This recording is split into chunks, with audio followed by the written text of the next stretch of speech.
Assalamualaikum warahmatullahi wabarakatuh. Ibu, Bapak, saudara-saudara yang saya hormati, malam ini kita mengadakan ulasan ke-16. Kita membicarakan tentang inflasi. Sebagaimana yang mungkin sebagian dari kawan-kawan sudah mendengar atau membaca, itu tanggal 9 yang lalu Badan Pusat Statistik itu mengumumkan tingkat inflasi bulan April tahun 2022. Nah, kebetulan selama bulan April itu persis hampir sama dengan bulan puasa ya, awal bulan sampai dengan akhir bulan. Nah, dalam pembicaraan netizen yaitu di WAGK, kemudian di berita-berita media yang daerah atau nasional sepotong-sepotong tentang harga-harga itu kebanyakan kan mengeluh atau setidak-tidaknya memberitakan tentang beberapa harga kebutuhan pokok yang melonjak pada saat bulan puasa dan kebetulan bulan April. Yang hal itu sebetulnya sih lazim ya, hampir setiap bulan puasa sampai hari raya itu bahan-bahan pokok itu memang naik, bahan kebutuhan seperti makanan, kemudian sebagian peralatan hidup itu biasa naik ya. Tetapi untuk kali ini memang beriris dengan atau bersamaan dengan isu-isu tentang kelangkaan minyak goreng dan beberapa hal lain, sehingga bisa dikatakan lebih hangat dari biasa. Nah, ketika suasana publik ya tentu tidak mesti benar ya suasana publik itu, tapi setidak-tidaknya sebagian besar netizen itu merasa ini harga-harga yang dihadapi yaitu naik. Tapi ketika Badan Pusat Statistik atau BPS mengumumkan tentang tingkat inflasi bulan April 2022, nah kita mendapati pengumuman tentang angka-angka memang naik. Jadi April 2022 ini memang lebih tinggi dibandingkan biasanya, jauh bahkan lebih tinggi. Tetapi kalau melihat besaran angkanya, itu terbilang inflasi rendah. Nah, misal BPS mengumumkan inflasi bulan April dari tahun ke tahun, berarti April 2022 dibandingkan dengan April 2021, itu naik 3,47%, 3,5% lah. Nah, 3,5% kan masih di bawah 5, di bawah 10 bahkan. Karena secara umum pembicaraan itu yang disebut dengan inflasi tinggi itu 2 digit ya. Setidak-tidaknya mendekati 2 digit, 8K, 9K. Sehingga kalau 3,47 kan bisa dikatakan masih rendah. Nah, ada beberapa informasi lainnya. Inflasi sebesar 3,47 untuk year on year, April 2022 dengan April 2021 maupun yang bulan ke bulan, berarti harga-harga bulan April dibandingkan harga-harga bulan Maret itu naik hampir 1% ya, 0,95%. 1% cuman, ya kita bisa bayangkan 100 jadi 101 gitulah. Kalau yang tahun ke tahun 100 menjadi 103,5. Nah itu kesannya kan tetap rendah lah. Secara analisis ekonomi ya tetap belum tinggi, apalagi kalau dibandingkan dengan berita-berita tentang negara lain yang inflasinya jauh lebih tinggi. Mengapa demikian? Itu yang menjadi pokok kajian kita malam ini. Jadi saya tidak berbicara tentang detail-detail harga-harga tertentu, misal harga minyak goreng kah, harga daging kah, harga kedelai, saya tidak bicara itu, tetapi bicara tentang inflasi. Nah, sejauh yang pelajaran yang kita kaji di perkuliahan saya, dan kebetulan saya sendiri juga kadang-kadang menyempatkan diri untuk menganalisis, itu salah satu sebab harga-harga dirasakan netizen atau ibu rumah tangga lah mungkin lebih tepatnya, mengeluhkan harga naik, tetapi ketika BPS mengumumkan naik, ya naik, tetapi tidak seberapa. Itu apa sebabnya? Nah, salah satu sebab yang utama adalah cara menghitung inflasi. Jadi inflasi itu apa? Itu dulu yang dipahami. Jadi BPS tidak salah, BPS konsisten saja dia dengan tata cara. Tentu tidak salah itu bukan berarti kita tidak bisa mengkritik kelemahan metodologi itu untuk mencerminkan kondisi real. Karena maksud dari indikator ekonomi termasuk inflasi adalah memberikan gambaran tentang fakta-fakta real perekonomian disederhanakan. Misal pertumbuhan ekonomi itu ingin menggambarkan tingkat produksi. Nah, yang digambarkan dengan PDB, perubahan PDB adalah pertumbuhan ekonomi itu ingin menggambarkan perubahan produksi. Nanti dari situ banyak turunan angka-angka lain. Nah, dalam rangka harga, inflasi ini menggambarkan harga-harga kecenderungannya bagaimana, diwakili oleh besaran inflasi. Tadi kita punya persoalan teknis yang umum kita dapati tadi, ketika banyak ibu rumah tangga, netizen merasa harga-harga naik, kok inflasinya ya naiknya nggak seberapa. Nah, itu mesti kita juga sebagai pembelajar ekonomi mencari tahu, barangkali ini menjadi catatan. Inilah catatan terhadap angka inflasi. Jadi saya tidak mengkaji tentang bagaimana menurunkan harga barang atau menurunkan tingkat inflasi ya, tapi saya ingin mengkaji, kita semua bersama-sama mengkaji mengapa sering ya, tidak selalu sih, sering terjadi perbedaan antara yang real dihadapi, suasana lah, tidak suasana psikologis yang dihadapi dengan angka inflasi saja. Nah, pertama kita pelajari dulu soal kalau harga kan mudah, itu bukan mudah ya, kita bisa mendapatkan info, bisa pergi ke pasar, bisa baca berita, bisa membandingkan antar pasar di dalam satu kota atau sebagai pengamatan pribadi atau tanya tetangga kalau ibu rumah tangga. Tetapi kan inflasi adalah seluruh Indonesia. Tentu nanti ada inflasi kota ya dan seterusnya. Bisa dibandingkan juga antar negara. Nah, secara wacana itu inflasi itu artinya adalah tingkat kenaikan harga barang. Ya, kalau disebut barang termasuk jasa secara umum. Nah, bisa bertanda minus itu artinya harganya turun. Kadang disebut deflasi ya, tapi sebetulnya tidak harus disebut deflasi. Inflasi minus ya, inflasi minus, kenaikan harganya bersifat minus. Kalau dalam wacana textbook, inflasi itu pengertiannya lebih teknis ya, tidak begitu saja. Tidak semua kenaikan harga disebut inflasi. Inflasi itu adalah kenaikan harga barang dan jasa secara umum, secara terus-menerus dalam kurun waktu yang cukup panjang tertentulah. Nah, kira-kira itu. Jadi kalau kenaikannya seminggu, 2 minggu, sehari, 2 hari nggak disebut inflasi. Itu dalam wacana textbook. Dan biasanya di wacana textbook itu 6 bulan atau setahun analisisnya. Bukan sekedar bulanan juga. Tetapi nanti dalam konteks untuk kebijakan dan juga untuk analisis indikasi atau warning untuk analisis, ya diperlukan informasi inflasi yang di Indonesia disajikan oleh Badan Pusat Statistik tiap bulan ya. Jadi BPS menyampaikan soal inflasi atau harga-harga secara umum itu tiap bulan di awal bulan. Biasanya di minggu pertama, tapi ini tadi kemarin karena lebaran ya diumumkannya tanggal 9. Biasanya tanggal 1-2 sudah ada, maksimal tanggal 3. Itu untuk kondisi bulan sebelumnya, jadi diumumkan Mei untuk kondisi bulan April. Dan inflasi ini merupakan salah satu produksi BPS yang bisa dikatakan unggulan ya. Jadi dia sudah memiliki infrastruktur ya, infrastruktur teknis maupun infrastruktur sumber daya manusia dan sebagainya dan metodologinya.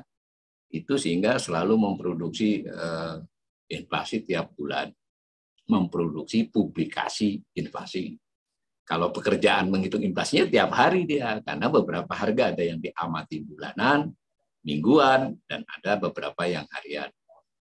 Intinya dipublikasi awal bulan untuk kondisi yang sudah diolah oleh BPS sebulan, kondisi 1 bulan sebelumnya, selama sebulan.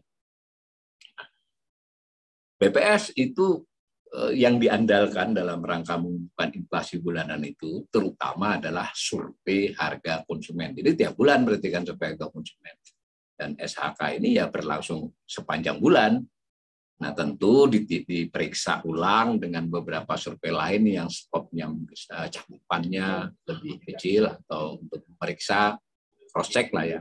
Jadi ada survei apa itu misalnya harga barang eceran dan juga konfirmasi terhadap survei lain. Tapi pada dasarnya SHK. Secara teknis, BPS menghitung inflasi itu berdasarkan apa yang disebut dengan indeks harga konsumen. Indeks harga konsumen itu sederhana saja, kan barang dan jasa itu jumlahnya jutaan barang dan jasa. Nah, dipilih oleh BPS tentu dengan nanti kita jelaskan sedikit dengan metodologi tertentu, memilih keranjang paket barang dan jasa untuk mewakili jutaan barang dan jasa.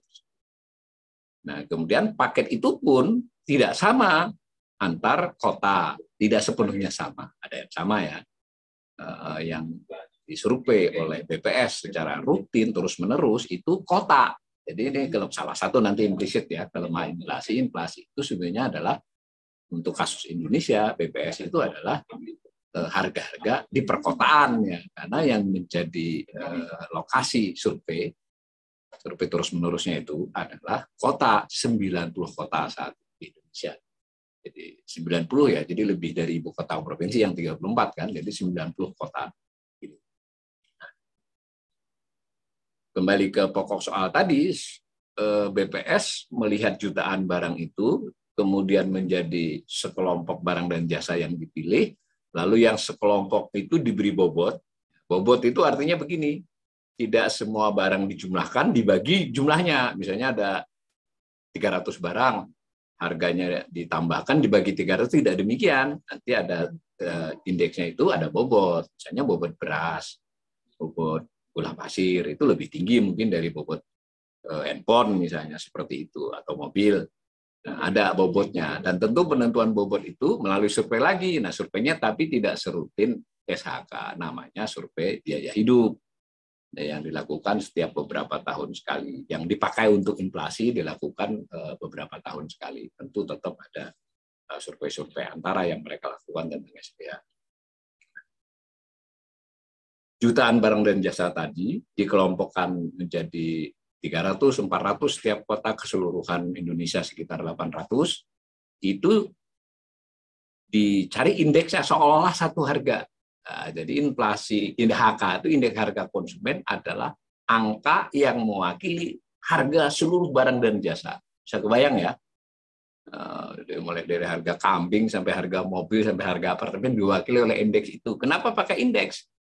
Ya supaya gampang nanti membandingkannya. Jadi bukan pakai rupiah, rupiahnya dirubah menjadi indeks. Nah, yang menjadi tahun dasar ditentukan. Jadi kalau tahun dasar yang sekarang dipakai, misalnya nanti kita perlihatkan slide-nya, itu tahun 2018. Maka kalau disebut bulan April 2022 harganya 109 indeksnya, itu berarti dibandingkan dengan harga tahun 2018, dia lebih besar 9% kan, 109 berbanding 100.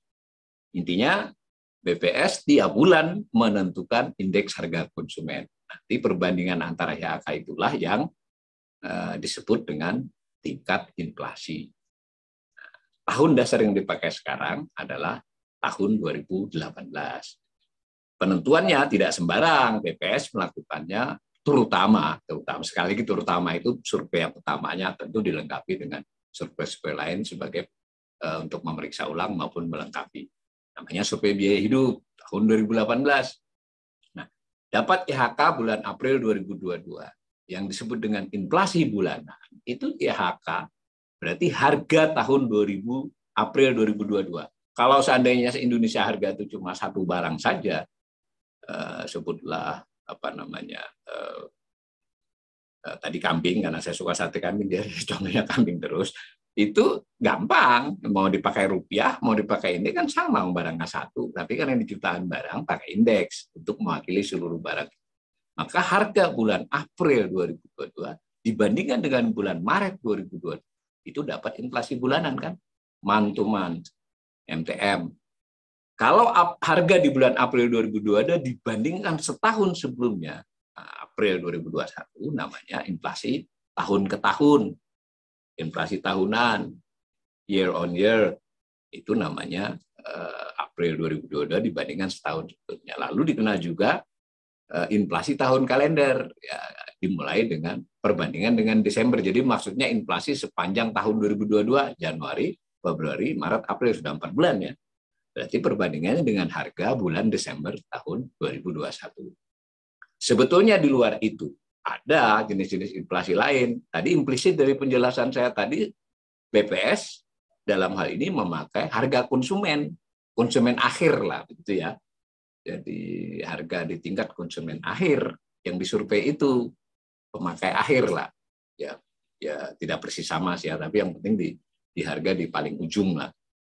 BPS juga punya beberapa survei yang meskipun tidak serutin dan tidak sesering IHK, tidak sesering harga konsumen, itu dia punya harga perdagangan besar, ya. Indeks harga perdagangan besar sesuai namanya untuk grosir dan seterusnya ada acuannya.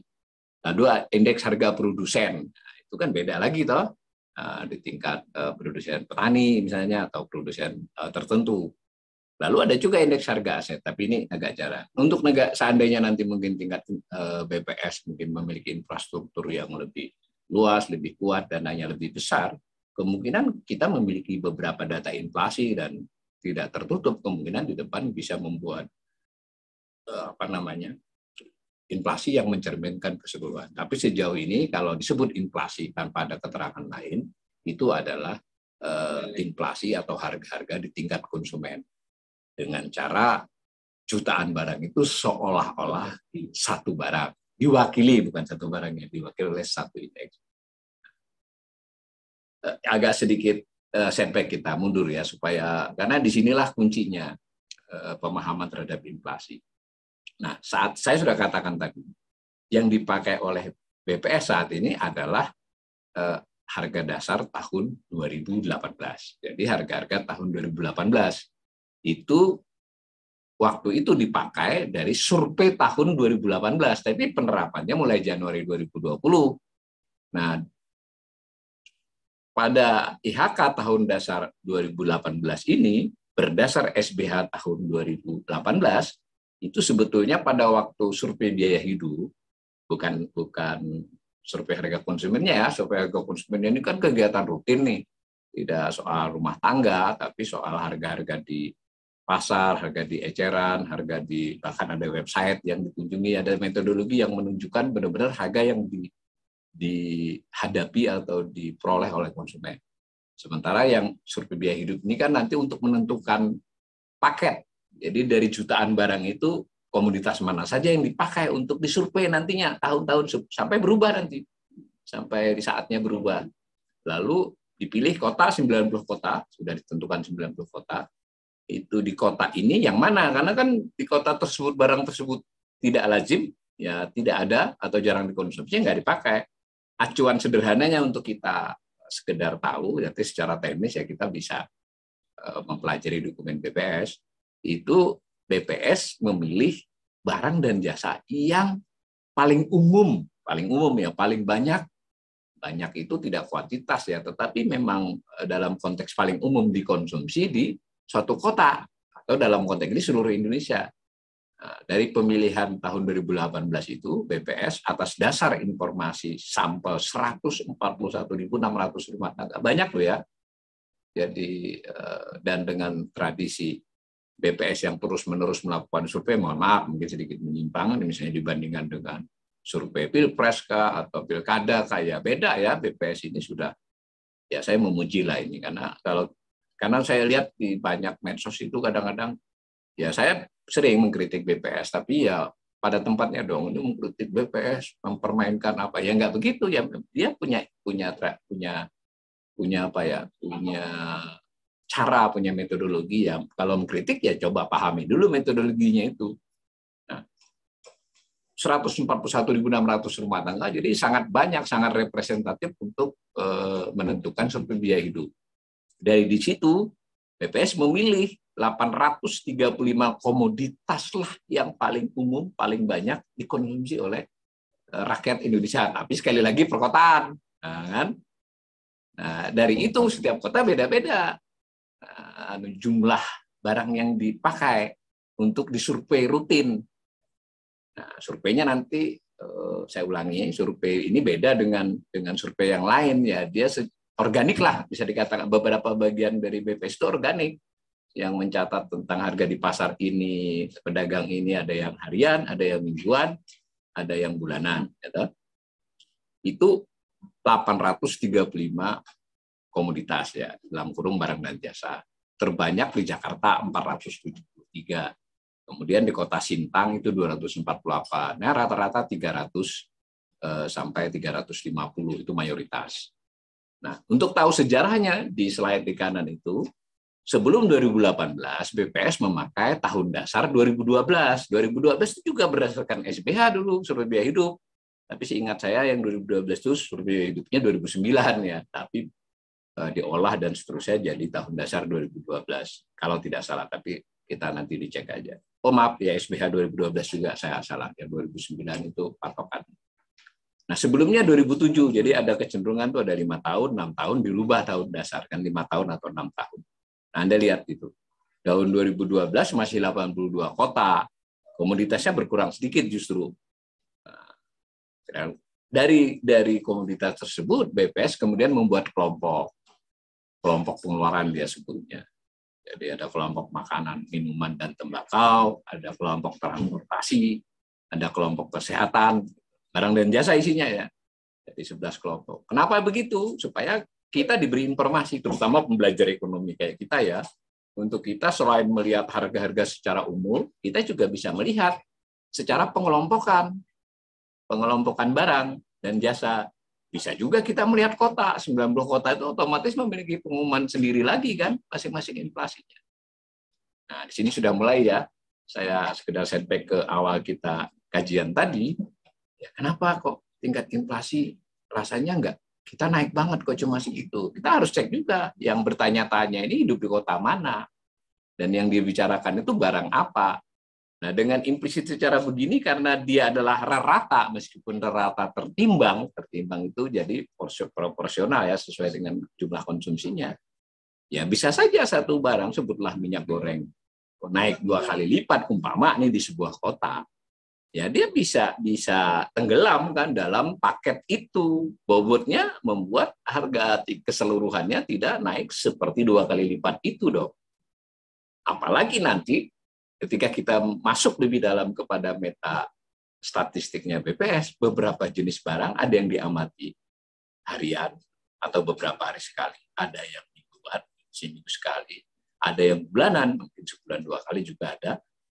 Nah, tetap kan rata jadinya kan. Ya, umpama suatu barang itu hanya naik selama 2 hari 3 hari, belum tentu terekam dengan baik dalam proses kenaikan itu. Jadi ada macam-macam nih yang membuat seolah-olah yang dirasakan harga sampai naik 1,5 kali lipat atau 2 kali lipat, tadi inflasinya hanya sebutlah 3,5%, itu juga setahun kan. Kalau yang sebulan cuma 1%, berarti harga April dibandingkan Maret cuma naik 1%. Kalau harga 10.000 ya berarti 10.100, kan terasa jauh banget. Masa barang 10.000 naiknya jadi 15.000, inflasinya kok 10.100 IHK-nya. Tapi ingat, tadi karena ini paketnya barang dan jasanya banyak, kenaikan sebutlah 5-10 macam barang, itu tidak mesti tercermin dalam keseluruhan harga barang. Bisa jadi pakaian-pakaian banyak yang turun, alat elektronik turun, properti turun misalnya. Misal nih ya, tentu saya bermisal ini karena tetap kalau mau yang studi lebih serius, kita periksa. Tak sayangnya kalau BPS kita kalau hanya dari data-data yang sudah dipublikasi itu hanya berdasarkan kelompok, terus nanti ada beberapa rincian. Mungkin kalau kita mau mengakses sebagai sebuah riset dan bisa beli, biasanya BPS menjual, kita bisa mendapatkan data mentah yang lebih luas.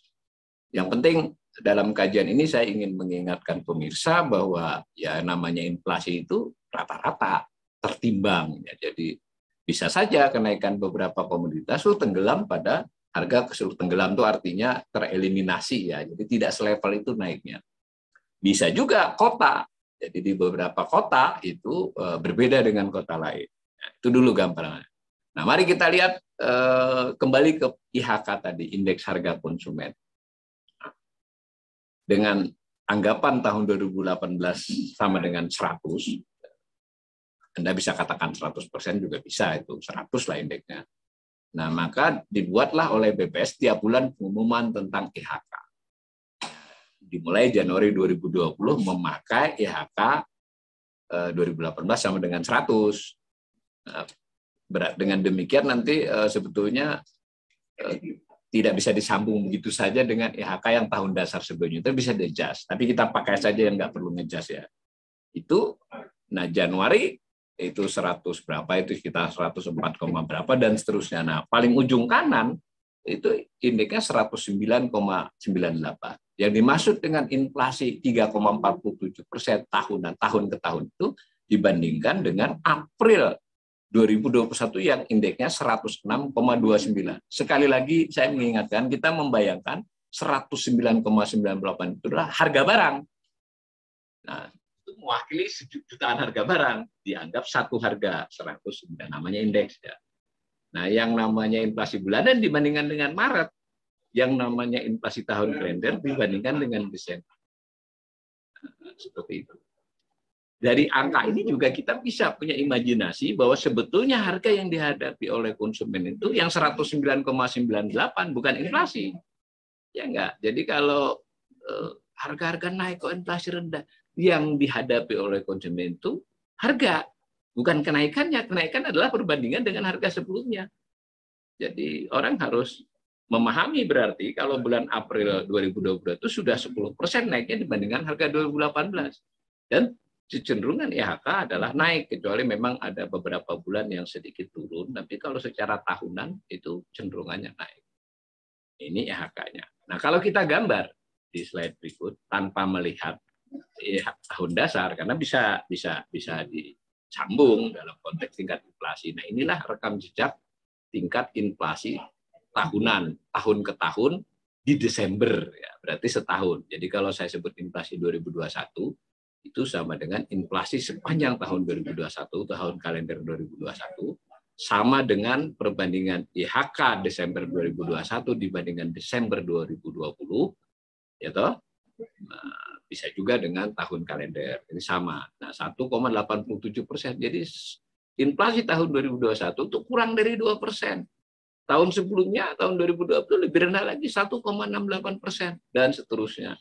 Jadi sejak 2015 sampai 2021, kita menikmati kondisi perekonomian dengan inflasi yang rendah.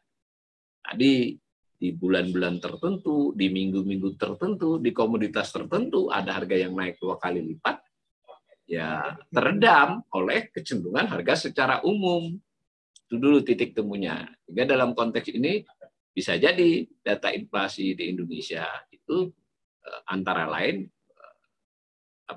tidak sepenuhnya mencerminkan mungkin harga yang dihadapi ibu rumah tangga. Dia seluruh komoditas kok, ibu rumah tangga harga di pasar saja. Dan bahkan saya punya temuan lain, tapi saya tidak sempat buat slide-nya.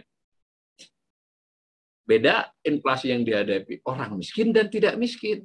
Nah, ingat, ada garis kemiskinan. Garis kemiskinan itu adalah batas pengeluaran di mana orang disebut miskin dan tidak miskin. Nah, garis itu berubah. Perubahan garis itu kan menunjukkan tingkat inflasi yang dihadapi orang miskin. Nah, ketika inflasi di kisaran 2-3% ini, inflasi yang dihadapi orang miskin itu 5-6, bahkan pernah 7%. Artinya, komoditas-komoditas yang umum dihadapi oleh orang miskin cenderung naik lebih cepat dibandingkan komoditas yang dihadapi oleh orang keseluruhan. Apalagi kalau dibandingkan dengan yang tidak miskin, kalau dipecahkan, tapi anggap aja yang dihadapi orang miskin itu lebih tinggi daripada yang keseluruhan, dan khususnya dengan yang tidak miskin. Karena orang miskin komoditas yang misalnya dia kan tidak beli properti mahal, tidak beli mobil, itu kan tidak masuk dalam keranjang barang kemiskinan. Nah, di sini rahasia inflasi rendah itu ya bagus, tetapi tidak sepenuhnya juga mencerminkan keadaan. Ada lagi kritik lain, bahwa inflasi rendah terutama selama 2-3 tahun terakhir itu juga tidak sepenuhnya karena harga-harga terkendali, tetapi karena memang kurangnya daya beli misalnya, karena kan harga ditentukan oleh permintaan dan penawaran. Nah, tentu BPS tidak sepenuhnya berurusan dengan itu, kan menyampaikan data saja. Kita pembelajar ekonomi atau ekonom atau analis ekonomi, silahkan mengulas dengan data-data tambahan lainnya. BPS menyampaikan datanya begini. Nah, ini tahunannya ya, tadi sudah kita lihat. Nah, lalu bagaimana yang bulanan, dari bulan ke bulan, di slide berikut. Nah, maaf, ini tadi inflasi tahunan ini 1,87. Tadi kita sudah dapat info di bulan April kan 3,47, sudah lebih tinggi tuh dari yang biasa-biasanya. Nah, sekarang yang bulanan bagaimana? Nah, bulanan itu saya ambil 1, 2, 3, 4, 5 tahun terakhir. 4 tahun lebih ya. Nah, itu ada gambar inflasi 2018, 2019, 20, 21, 22. Nah, kita lihat yang masing-masing di bulan April tahun-tahun itu. Nah, nampak bahwa di bulan April tahun-tahun sebelumnya inflasi itu 0,08, 0,13, 0,44. Ingat, bulanan itu artinya harga bulan April dibandingkan harga bulan Maret. Maka di bulan April 2022 ini yang biru itu jauh melesat. Jadi meskipun tidak seradikal atau tidak psikologisnya tidak se-ekstrim yang dihadapi oleh netizen atau ibu rumah tangga, angka inflasi ini juga menunjukkan memang ada kenaikan yang serius di bulan April, bahkan di bulan Maret, di 2022 ini. Jadi 2022 ini punya potensi, sekarang sampai saat ini selama 4 bulan berjalan, khususnya di bulan Maret dan April, 2 bulan terakhir, jauh lebih tinggi dari bulan-bulan sebelumnya. Nah, selama 4 bulan, namanya inflasi kalender, itu 2,15 sudah. Ingat, tahun 2021 yang lalu, sampai Desember aja cuma 1,87. Ini baru 4 bulan sudah 2,15. Tentu tidak menjamin linear ya, karena hari raya sudah dilewati kan. Nah, tetapi potensinya menjadi ke arah 4-5%. Agak lebih tinggi dibandingkan target APBN maupun target Bank Indonesia. 3% dengan deviasi 1%, berarti maksimal 4%. Ini bisa melampaui itu, bisa lebih dari 4, mendekati 5. Melihat perkembangan sampai bulan April. Jadi bagaimanapun inflasi ini tetap memberi warning, ini masalah baru muncul di perekonomian Indonesia. Setelah sekian lama menikmati inflasi rendah, meskipun tanda petik inflasi rendah itu tidak sepenuhnya positif ketika 2020-2021, karena harga memang tidak begitu tinggi naiknya, tetapi karena antara lain daya beli yang rendah, antara lain ya, tapi BPS tidak menyebutkan itu karena dia kan hanya menyampaikan data. Nah, itu sekarang ketika daya beli belum menaik pesat, otomatis tidak ada di data inflasi, di data lain. Itu ketika belum naik begitu kuat, antara lain ditunjukkan oleh pengumuman tentang pertumbuhan ekonomi. Harganya naiknya kencang. Nah, artinya ini kan ekonomi sudah mulai memiliki problem lah. Kalau rumah tangga itu sudah ada problem ini. Apakah problem ini akan lebih parah ke depannya? Ya kalau buat pengkritik seperti saya, pengamat yang cenderung mengkritik seperti saya, iya sudah saya kasih warning ini bisa 5%.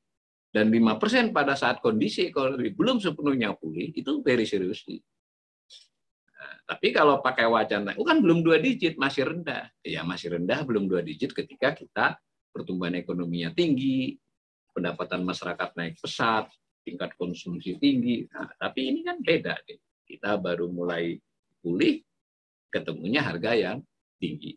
Jadi tetap inflasi yang diumumkan seolah-olah rendah itu sebetulnya sudah memberi warning saat ini. Nah, kembali ke bulan April tadi supaya kita punya kejelasan. Inflasi April 2022 ini 3,47%. Itu dibandingkan dengan April 2021. Nah, itu tertinggi untuk April sejak 2018, dari gambar yang tadi ya. Sementara inflasi bulan ke bulan di gambar atas tadi. Tapi saya kasih highlight ini untuk data yang sebenarnya lebih panjang, tapi tidak saya sajikan. Itu tertinggi, jadi 0,95%, jadi hampir 1% ya. Harga bulan April dibandingkan harga bulan Maret naik 1% itu tertinggi sejak tahun 2006. Bayangkan, 12-an tahun kita belum pernah mencapai 1% di April ya.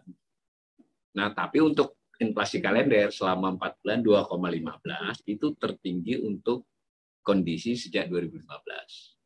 Maksudnya kondisi 4 bulan ya. Nah, tapi bagaimanapun kan ini, nah untuk seluruh bulan bahkan sejak 2016 itu bulan tertinggi April itu. Dengan kata lain, ini kan sudah warning ini. Ini sudah mulai situasi yang tidak biasanya. Nah, ini keterangan saja. Nah, di slide berikut saya tampilkan pengumuman dari BPS yang grafik itu sumbernya dari publikasi BPS ya. Tadi saya sudah katakan 835 komoditas barang yang diamati oleh BPS di 90 kota dikelompokkan menjadi 11 kelompok. Tapi tentu pengelompokan ini tidak sembarang ya. Ini jangan macam mau kritik juga harus tahu juga BPS itu pakai rujukan internasional ya. Ada rujukannya tentu diadopsi, diolah, ada dokumennya, ada metastatistiknya. Nah, 11 tampak dari 11 kelompok, jadi 835 mewakili jutaan, yang 835 dikelompok-kelompokkan lagi menjadi 11. Jadi 11 itu ada ya 20 komoditas barang, ada 50 komoditas barang, jadi totalnya 835. Itu 2 kelompok yang tingkat inflasinya di atas rata-rata tadi. Ya, di atas rata-rata tadi yaitu kelompok makanan, minuman, dan tembakau dengan kelompok transportasi. Nah, mulai make sense lagi kan. Jadi sebetulnya memang yang dihadapi oleh ibu rumah tangga itu sudah mulai tercermin di angka inflasi. Ya, lebih daripada yang lain. Jadi makanan dan minuman itu bulan April itu 5,20. 5,2 tadi kan 3,47. Jadi naiknya 5,2% dibandingkan tahun sebelumnya. Kalau secara bulanan 1,76 tadi kan 0,95.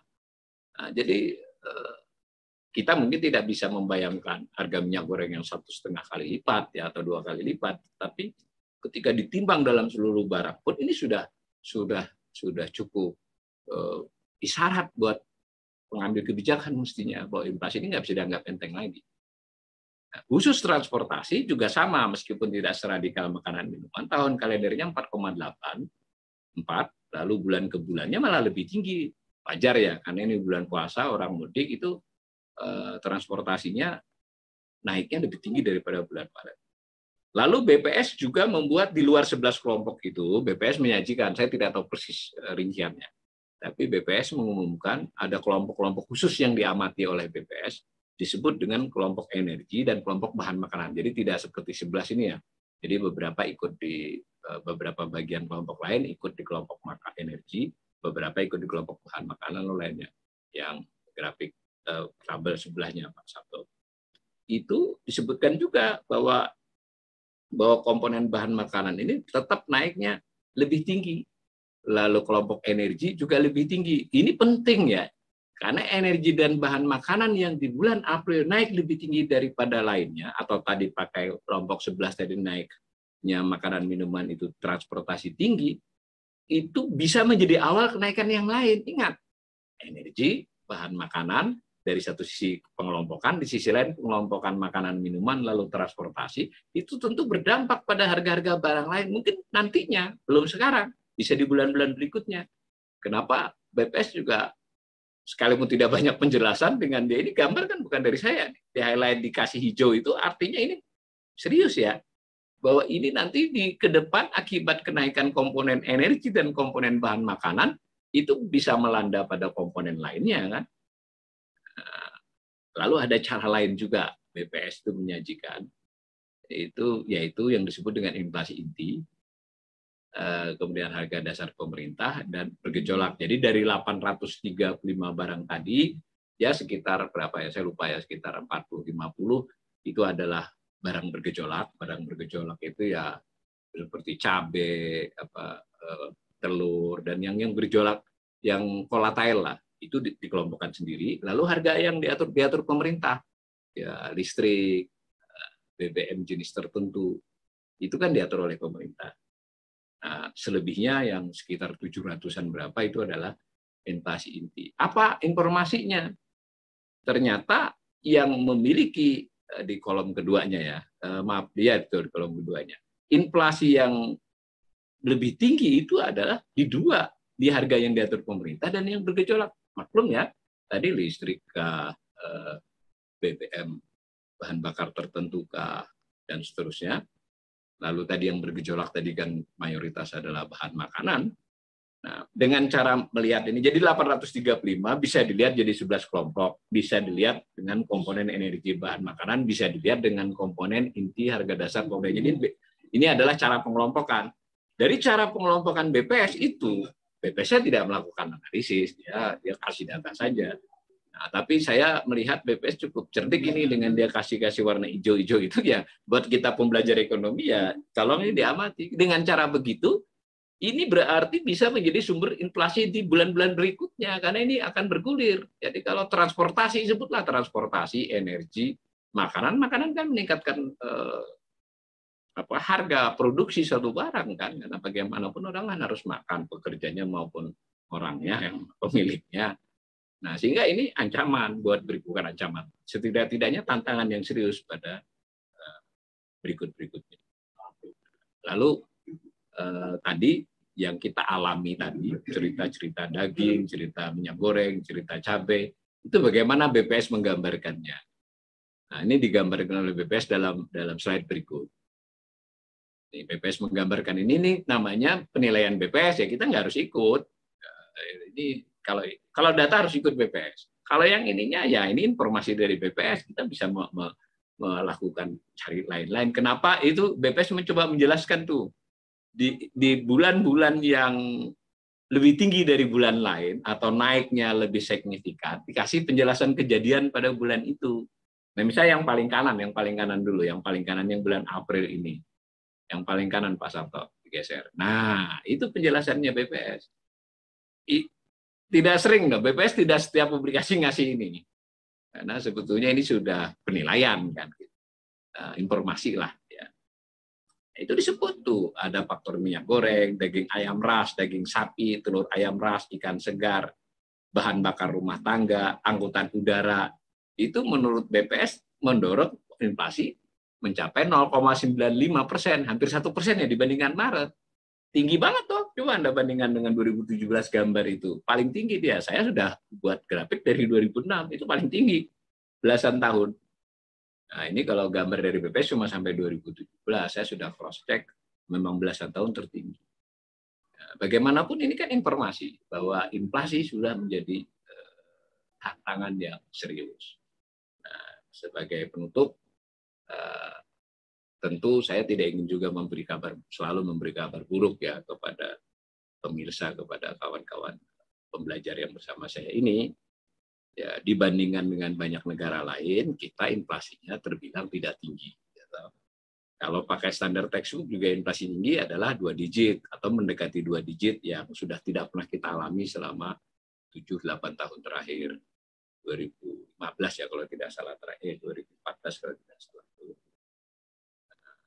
Tapi kan tidak ada jaminan ke depan kita tidak akan mengalami. Kalau 2022 ini mencapai 5 itu sudah rekor sejak tahun 2015. 4 saja sudah rekor, apalagi lebih dari 4. Nah, juga berita yang mungkin tidaklah terlalu buruk ya, sepertinya angka segitu kan ya tidak menimbulkan krisis. Tapi kalau kita olah berbareng dengan informasi lainnya, tetap jadi tantangan serius. Karena pada saat bersamaan BPS mengumumkan tentang pertumbuhan ekonomi, produk domestik bruto. Tentu pemerintah dan Bank Indonesia tetap glorifikasi ya, tumbuh 5,01%. Pemulihan ekonomi berlanjut. Membaik, tapi 5,01% itu belum pulih. Kalau orang habis sakit, turun badan 5 kilo, dia naik 5 kilo atau 3 kilo, 5 kilo saja naiknya sama. Itu baru mengkompensasi hilang. Padahal dari lajimnya kan dia tumbuh terus 5%. Mungkin nggak tepat kalau berat badan. Yang lebih tepat itu berat badan bayi, ya bayi dan anak-anak. Usia 8 bulan itu misalnya berat normalnya berapa?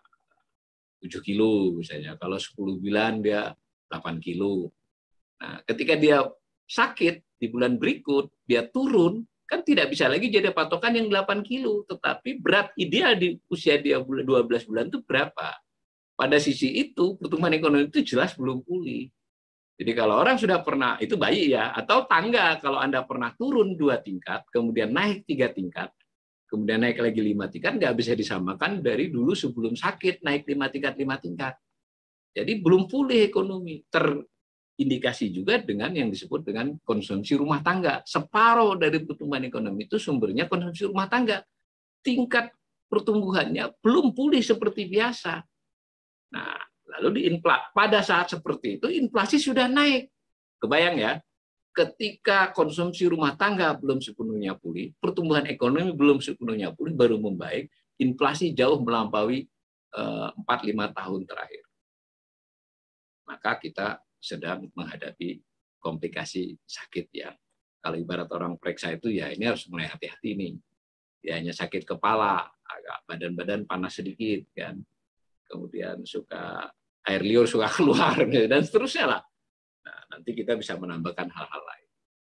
Mudah-mudahan penjelasan saya ini bisa sedikit menggambarkan satu, perbedaan harga-harga yang dihadapi oleh ibu rumah tangga dengan tingkat inflasi. Karena ibu-ibu rumah tangga fokus dengan sebutlah 5-10 macam barang yang dia lakukan pembelian tiap hari. Sementara inflasi untuk jutaan macam barang dengan fokus 835 macam barang dan jasa. Kemudian juga ada faktor kota, di kota mana dia. Kemudian ada faktor tertimbang. Jadi dia merupakan rata keseluruhan, sehingga kalaupun tadi beberapa barang tadi naik begitu tinggi, dikompensasi oleh barang yang tidak naik, bahkan ada yang turun atau hanya naik sedikit. Nah, bagaimanapun angka inflasi bagusnya dianalisis sebagai analisis ekonomi, lalu dicampur dengan analisis PDB, analisis konsumsi, nanti juga analisis ketenagakerjaan. Tenaga kerjaan tidak cukup dengan angka pengangguran, tapi berapa banyak orang di kerja sektor ini, berapa banyak yang kerjanya tidak penuh, dan seterusnya. Karena kita khusus inflasi, saya menyampaikan saja hasil kajian saya atas beberapa indikator ekonomi tersebut, maka informasi inflasi bulan April 2022 ini harusnya memberi sinyal kepada otoritas ekonomi dan kita semua, ekonomi Indonesia belum pulih dan masih punya potensi untuk tidak baik-baik saja. Gitu ya. Assalamualaikum warahmatullahi wabarakatuh.